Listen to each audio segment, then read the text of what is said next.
Innal hamdalillah nahmaduhu wa nasta'inuhu wa nastaghfiruh wa na'udzu billahi min shururi anfusina wa min sayyiati a'malina may yahdihillahu fala mudhillalah wa may yudlilhu fala hadiyalah.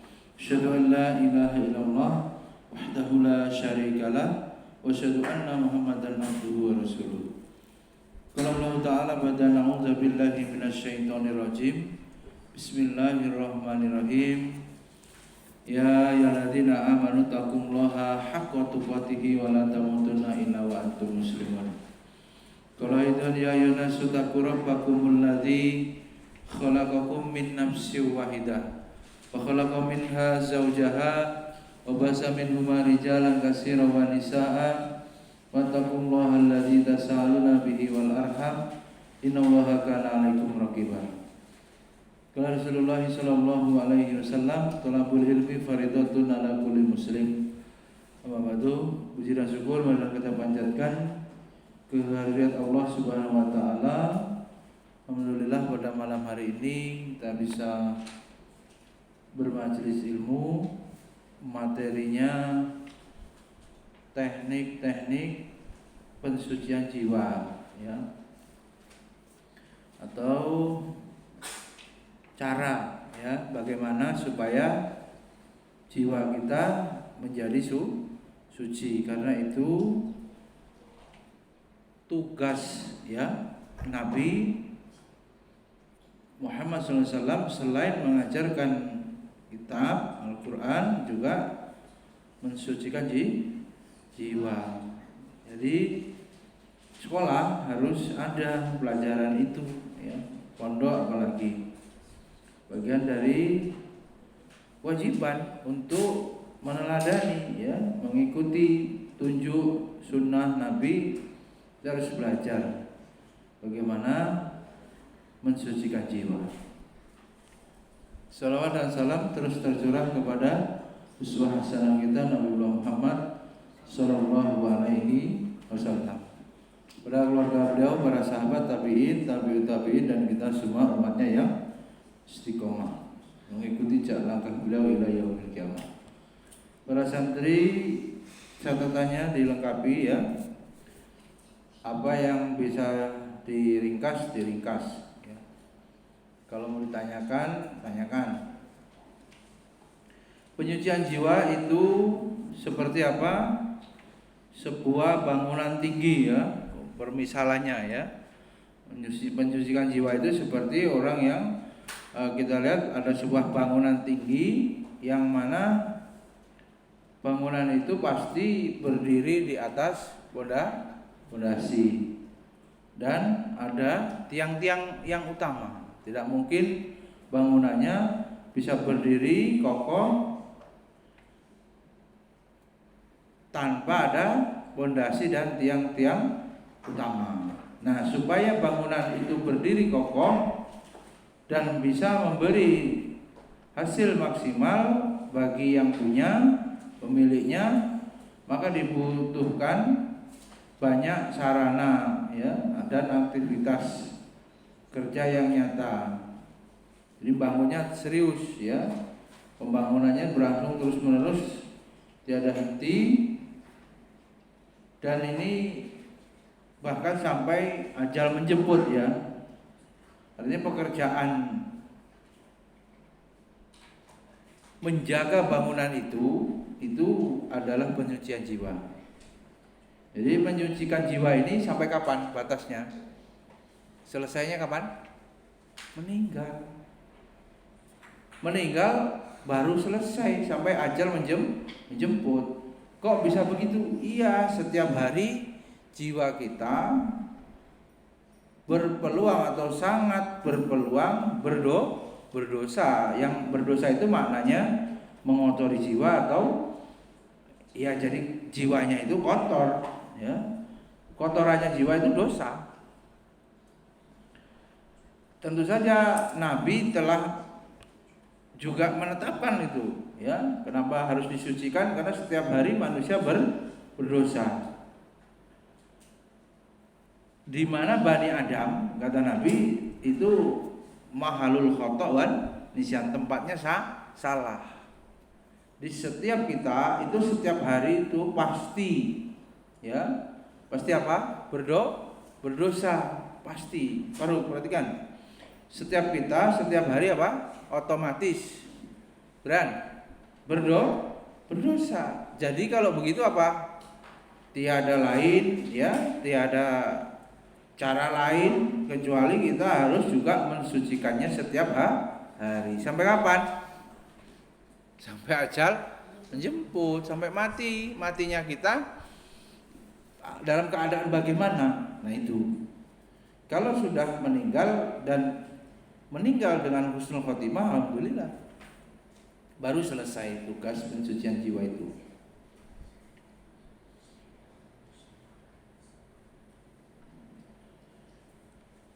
Nah, kegiatan mensucikan jiwa itu ya, itu bernilai ibadah ya. Apa?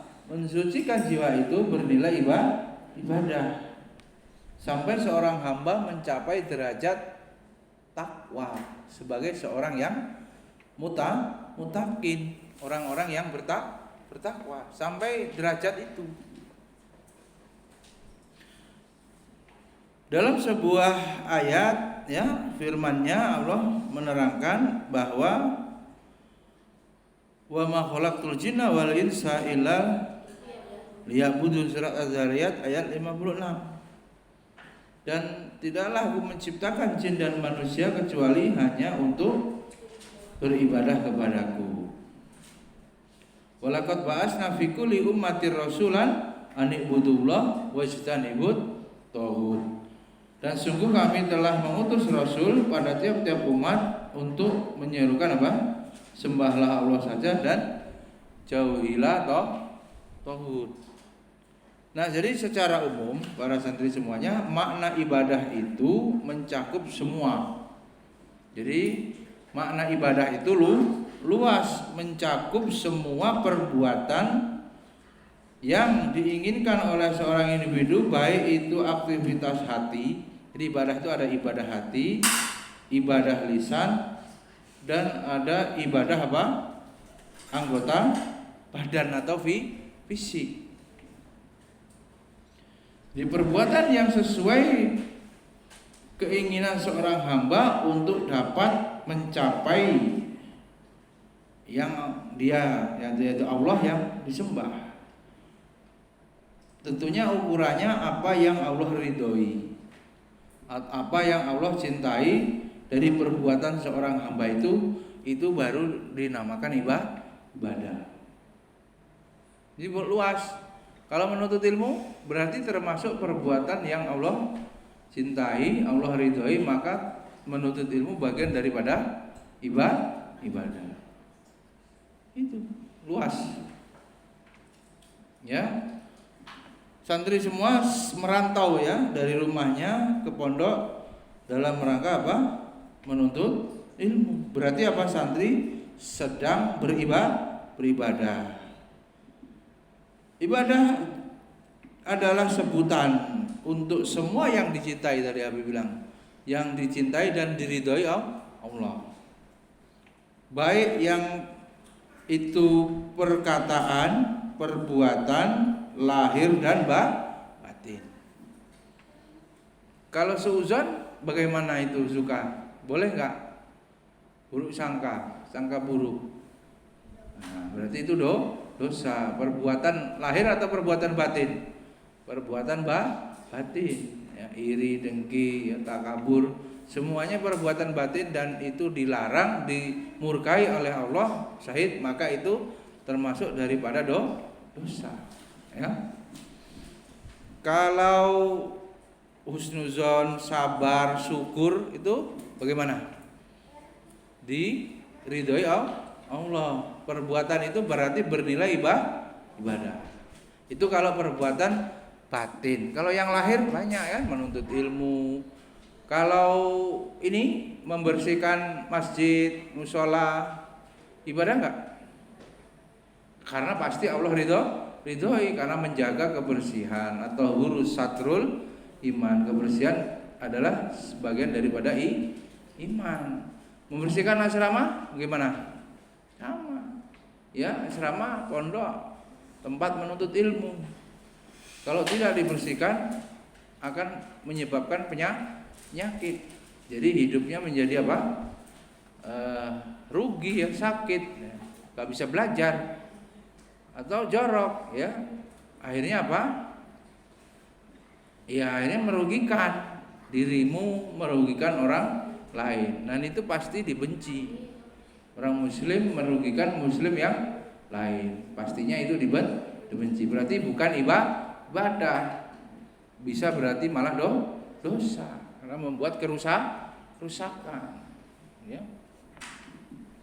Jadi dicek lahir batin yang diridhai Allah apa, ya itu bagian daripada ibadah. Kalau kebalikannya perbuatan itu, maka itu dinilai sebagai dosa karena dimurkai oleh Allah.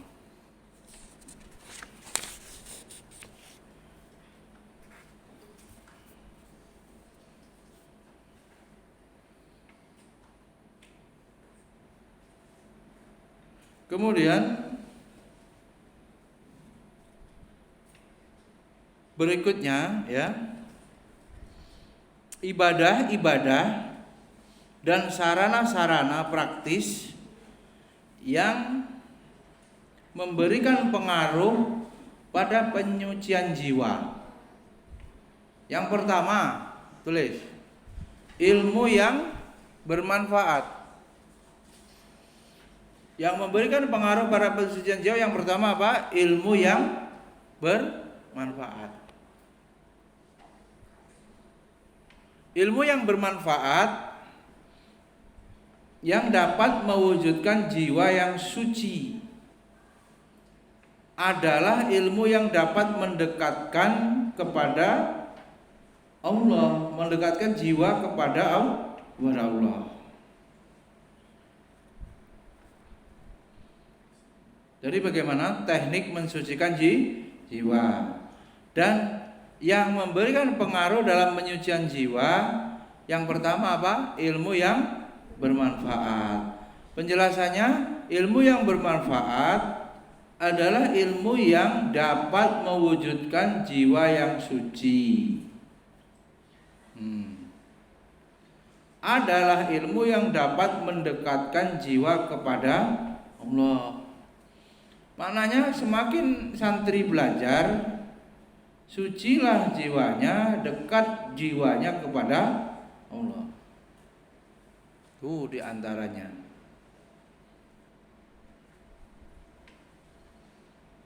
Yang selalu menjadi poin adalah bertambahnya rasa takut kepada Allah.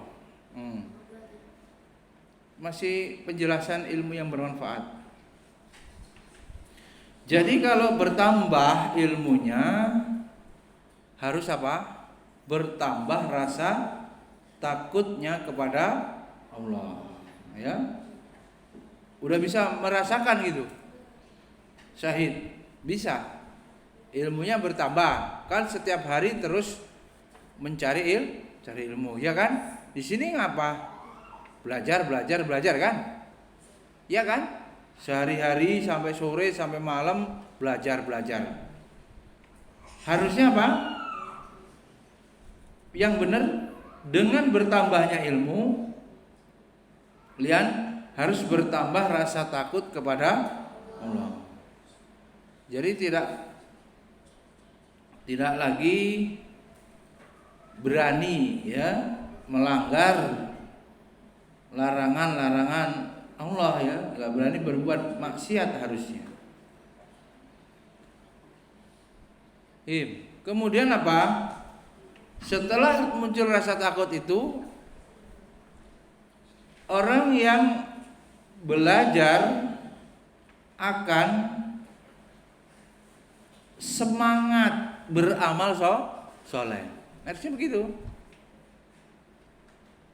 Jadi tidak boleh ya Gibran belajar sholat sunnah semangat, tapi dia ya. Artinya semangatnya ini keliru ya. Dia harus semangat beramal soleh. Semangatnya yang muncul kayak Rizky itu misalnya teriak-teriak nggak karu-karuan kalau apa? Kalau apa ya? Kalau main benteng-bentengan apa kasti itu ya Allah. Tapi giliran suruh tadarus, suruh melempem suaranya nggak ada. Malah komat kamit aja Qur'annya nutupin muka, lama-lama tidur. Ya.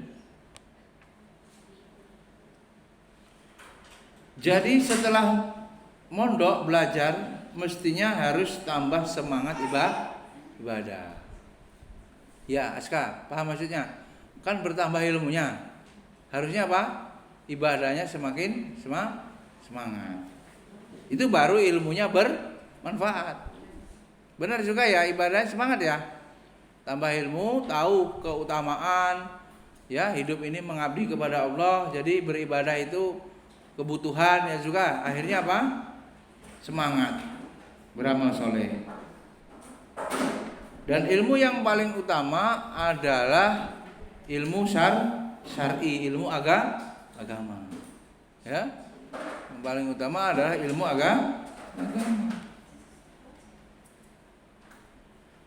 Baru setelah ilmu agama dikuasai, ya, boleh mempelajari ilmu-ilmu yang lain.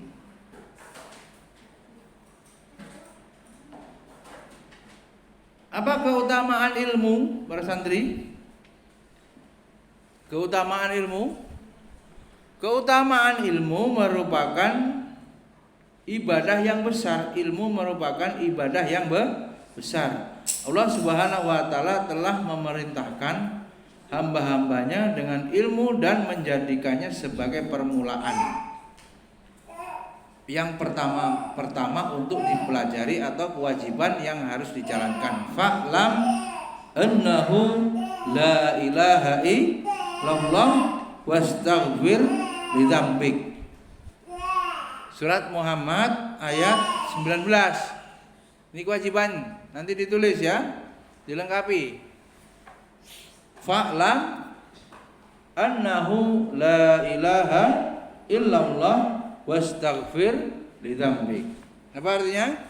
Maka ketahuilah bahwa tiada ilah sembahan atau Rabb Tuhan selain daripada Allah, dan mintalah ampunan atas dosamu. Ayat 19. Quran surat Muhammad ayat 19. Ini kewajiban awal-awal yang mestinya, artinya begini, kita hidup di dunia nih, lahir berarti kamil, sebentar lagi mulai paham, itu sudah harus mulai apa? Dikenalkan kalimat tauhid la ilaha illallah. Mulai, memang dia tidak paham, tapi sudah harus dikenalkan, ditalkin ya, ditalaki, dibimbing dia bisa mengucapkan la ilaha illallah. Juga yang lain ya, zikir-zikir yang lain ya, subhanallah, kalimat tahmid, tahlil ya, itu dianjurkan untuk diajarkan anak sejak mulai dia apa? Belajar bicara seperti kamilin. Kalau sudah gede begini belum tahu la ilaha illallah bagaimana? Ya berarti segera ya. Karena itu kewajiban yang pertama, fa'lam annahu la ilaha illallah. Kalau sudah terlewat baru masuk pondok, Gibran kelas 5 baru mondok, baru tahu la ilaha illallah akhirnya kan. Rizky kelas 3 apa kelas 2 mondok, Faruk enggak tahu ya, taruh. Maka segera ya. Syahid umpamanya kelas 1 SD belum paham betul kalau kewajibannya harus tahu la ilaha illallah. Kalau memang belum, segera gitu. Ya. Apa kewajibannya? Mengetahui la ilaha illallah, mempelajarinya maknanya. Imam Bukhari menggunakan ayat yang mulia tersebut sebagai dalil ya. Bukti akan pentingnya ilmu. Jadi ilmu sangat penting yang menjadi dasar mendahului daripada amal. Jadi orang mau beramal itu harus berilmu terlebih dahulu. Tidak boleh langsung beramal. Pastinya amalnya nanti akan salah kalau tidak dibimbing dengan ilmu. Maka ilmu dulu baru amal.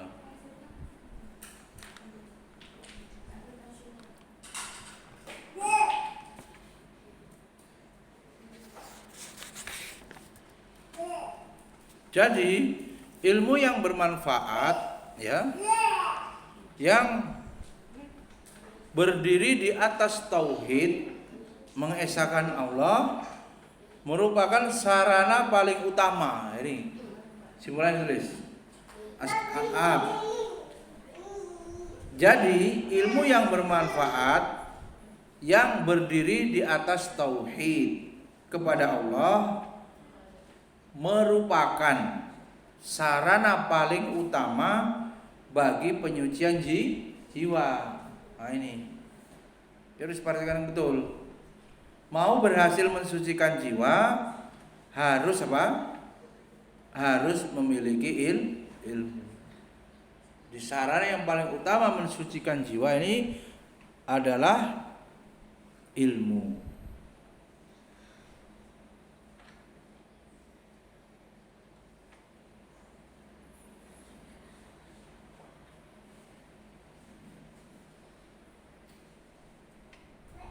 Selesai nulisnya? Apa tadi? Ilmu yang bermanfaat yang berdiri di atas tauhid kepada Allah merupakan sarana paling utama dalam atau bagi penyucian jiwa. Sebab bisa berikutnya mencapai tingkatan takut khasyatullah, dekat dengan Allah. Jadi orang itu bisa dekat dengan Allah, orang itu bisa takut kepada Allah, yang itu menjadikan ciri sebagai orang atau ulama, orang-orang yang alim adalah takut kepada Allah, khasyatullah. Tidak mungkin bisa terwujud kalau tidak punya ilmu. Gitu. Dengan memiliki ilmu dia bisa menjadi takut gitu. Lantaran dia punya ilmu, dia jadi dekat dengan Allah. Sehingga apa? Kuncinya itu dengan ilmu gitu. Apa judul kita tadi? Masa teknik pensucian jiwa. Biar berhasil mensucikan jiwanya bagaimana? Ternyata harus dengan ilmu. Gitu. Ya.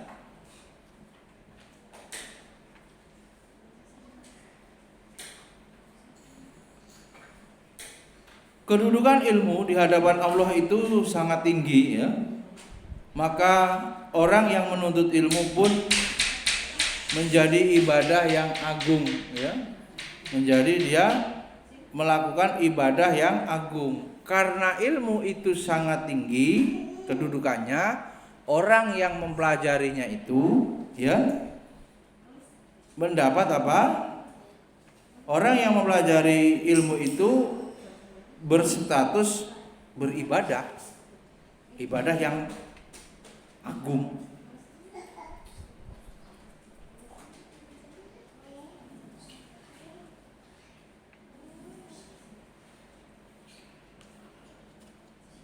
Maka ketika orang bertambah ilmunya, artinya semakin belajar, semakin ilmunya bertambah, maka otomatis kedudukan orang yang belajar tadi di hadapan Allah semakin tinggi. Gimana tadi, Talita? Barusan yang disampaikan apa? Orang yang belajar otomatis bertambah ilmu. Dan bertambahnya ilmu itu akan menaikkan derajat seorang hamba itu di hadapan Allah. Itu yang penting ya, hidup ini boleh kita mengejar kedudukan di dunia, tapi yang paling hakiki adalah kedudukan di hadapan Allah. Kita itu statusnya apa di hadapan Allah? Nah, kalau mau tinggi derajatnya, caranya dengan menuntut ilmu. Caranya dengan belajar. Udah gampang begitu kan? Terus mempelajari ilmu agama ini, derajat kita di hadapan Allah akan tinggi kedudukannya.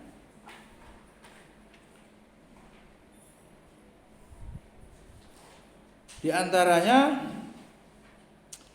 ada firman Allah, amman huwa qanitun ana al-laili sajidan wa qa'iman yahdarul akhirata wa yarju rahmata rabbih kul hal yastawil ladzina ya'lamuna wal ladzina la ya'lamun innama yatadzakkaru ulul albab. Jadi surat Az-Zumar ayat 9, apakah kamu hai orang musyrik yang lebih beruntung ataukah orang-orang yang beribadah di waktu-waktu malam dengan sujud ya, tahajud ya, dan berdiri sedang ia takut kepada azab akhirat dan dia apa?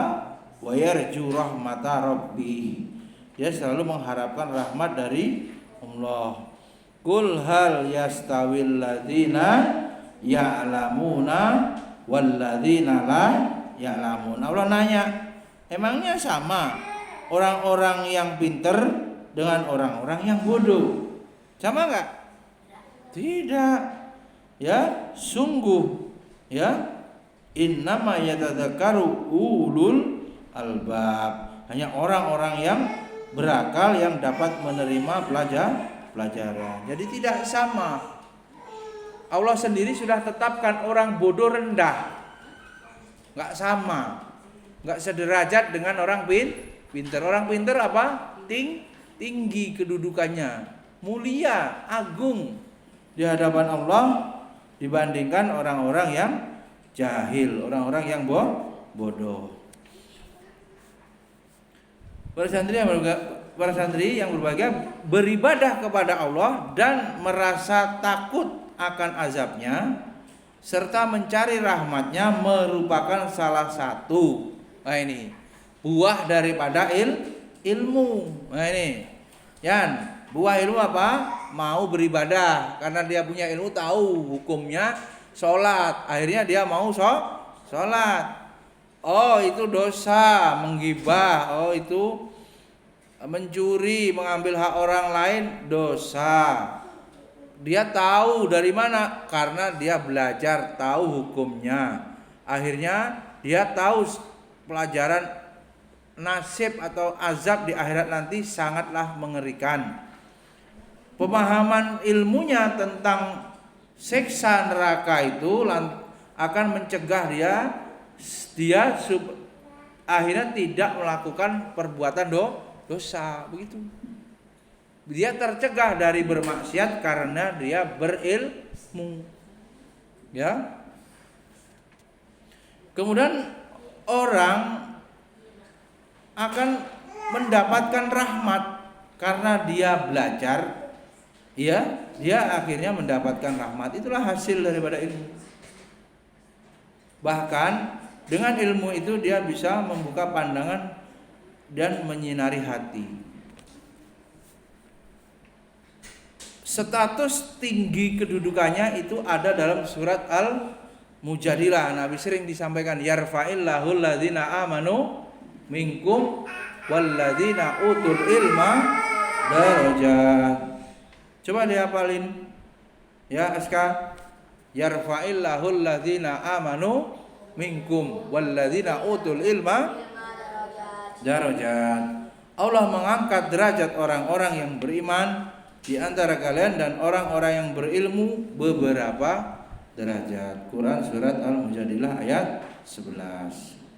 Jadi Allah Subhanahu wa taala memuliakan. Ini enggak main-main ya, Allah yang memberikan kedudukan mulia itu bagi orang-orang yang beriman, bagi orang-orang yang berilmu di antara kita. Jadi kejarlah ilmu, ya. Karena ilmu akan menjaga kita, ya. Mumpung masih belum terlambat, ya. Otaknya masih belum penuh dengan memori-memori coretan-coretan perjalanan hidup, ya. Atau mungkin juga dosa. Jadi masih bersih, ya. Isilah ya pengetahuan sebanyak-banyaknya. Belajarlah, tentu setelah yang fardu ain boleh rakus mempelajari ilmu yang lain setelah ilmu yang fardu ain selesai. Itu kewajiban soalnya. Yang fardu kifayah pilihan, ya. Ya Allah memuliakan ilmu, tentu kemudian ilmu dipelajari manusia, maka manusia yang mempelajari itu juga termuliakan lantaran ilmu yang ada pada dirinya. Yu'til hikmata may yasha wa may yu'tal hikmata faqad utiya khairan katsira wa may yadhakkaru illa ulul albab. Allah menganugerahkan al-hikmah. Hikmah di sini dimaknai tafsirnya kepahaman yang dalam tentang Al-Quran dan As-Sunnah. Yu'til hikmah mayyasha. Allah menganugerahkan hikmah. Orang itu bisa pinter itu tidak berdiri sendiri atas usahanya belajar. Dia pinter itu juga bagian daripada rahmat. Memang Allah menghendaki dia menjadi pintar. Allah memberikan pemahaman, paham dia terhadap Al-Quran dan Sunnah. Siapa yang dipilih? Mayyasha, terserah pada manusia yang Allah kehendaki. Tapi kalau kita berdoa supaya diberi ilmu, boleh, memang kita dianjurkan meminta ilmu.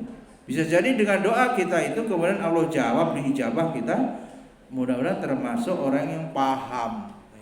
Jadi kalau baca Quran dimudahkan, kemudian paham ini terjemahannya, bahkan memahami tafsirnya, berarti itu termasuk orang yang dikehendaki Allah mendapatkan hikmah.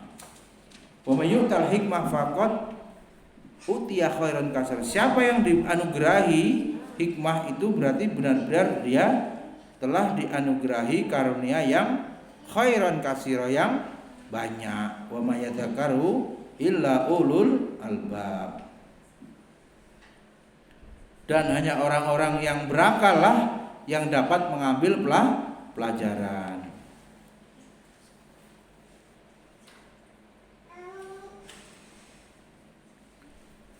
Karena tingginya ilmu, para santri semuanya perhatikan, karena kedudukan ilmu yang sangat tinggi, ya, Allah itu memerintahkan kepada nabinya untuk apa? Selalu meminta kepada Allah tambahan.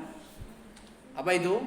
Allah nyuruh manusia, nyuruh nabi, tentu kemudian dilanjutkan kepada umatnya, kita semua meminta tambahan. Itu ternyata hanya meminta tambahan ilmu. Wa qur rabbi zidni ilma. Jadi Allah enggak nyuruh minta tambahan harta. Allah enggak nyuruh manusia minta berdoa minta tambah umur. Enggak. Yang diminta, yang dianjurkan, diperintahkan untuk diminta itu adalah ilmu. Wa qur rabbi zidni ilma. Surat Toha ya, ayat 114. Itu diingat-ingat. Jadi qur rabbi zidni ilma ini menjadi bagian daripada keseharian kita ya, untuk berdoa dengan mengucapkan doa ini. Wa qur rabbi zidni ilma. Ayat 114, surat Toha ayat 114. Ilmu yang bermanfaat akan membawa hasil yang besar ya. Para santri sekarang perhatikan, ilmu yang bermanfaat ini akan membawa hasil yang besar karena ditanamkan ke dalam jiwa, ditanamkan ke dalam jiwa pemiliknya, yaitu berupa takwa kepada Allah, takut kepada Allah. Ya. Untuk itu para ulama yang mengajarkan ilmu, mereka umumnya adalah orang-orang yang paling takut. Ya. Orang yang mengajarkan ilmu itu adalah para ulama, dan para ulama itulah adalah orang-orang yang paling takut kepada Allah. Ya. Bahkan rasa takutnya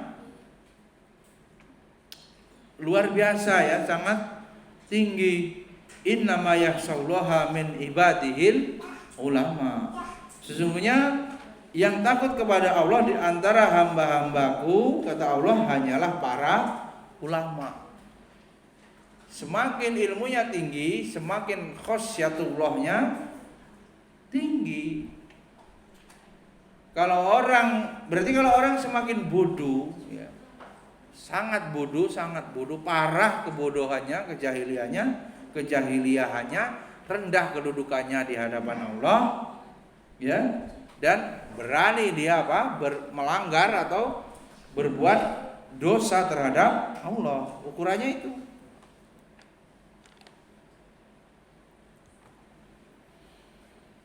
Kata-kata inama kemudian menunjukkan batasan bahwa hanya ulama saja yang takut kepada Allah itu.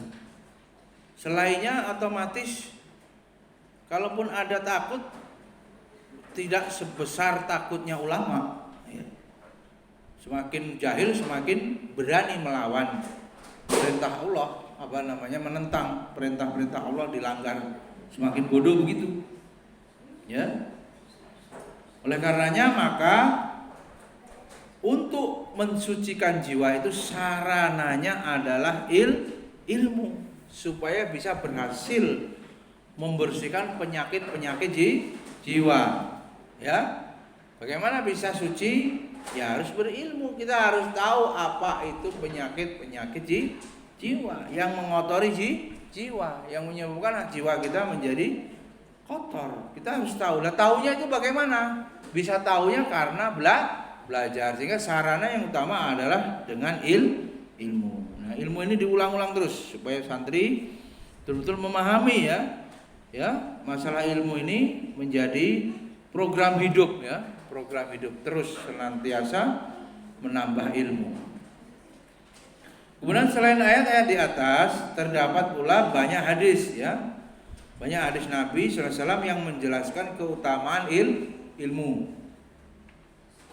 Kalau tadi kan ayat-ayat, sekarang kita lihat hadis Nabi yang menjelaskan keutamaan ilmu, kedudukan ulama ya, dan kemuliaannya. Ya. Nabi bersabda, "May yuridillahu bihi khairan yufaqihu fiddin." Coba Gibran. May yuridillahu bihi khairan yufaqihu fiddin. Barang siapa yang Allah menghendaki kebaikan padanya, azan ya? Maka ia akan dipahamkan mengenai ilmu agama. Betul azan? Jadi hadis pertama, ciri orang itu dikehendaki jadi orang baik oleh Allah, maka orang itu akan senang belajar ilmu agama daripada belajar ilmu yang lain. Cenderung dia lebih senang dengan ilmu agama. Karena sudah azan, sampai di sini dulu. Mudah-mudahan bermanfaat. Subhanakallahumma wa bihamdika, asyhadu an la ilaha illa anta, astaghfiruka wa atubu ilaik. Assalamualaikum warahmatullahi wabarakatuh.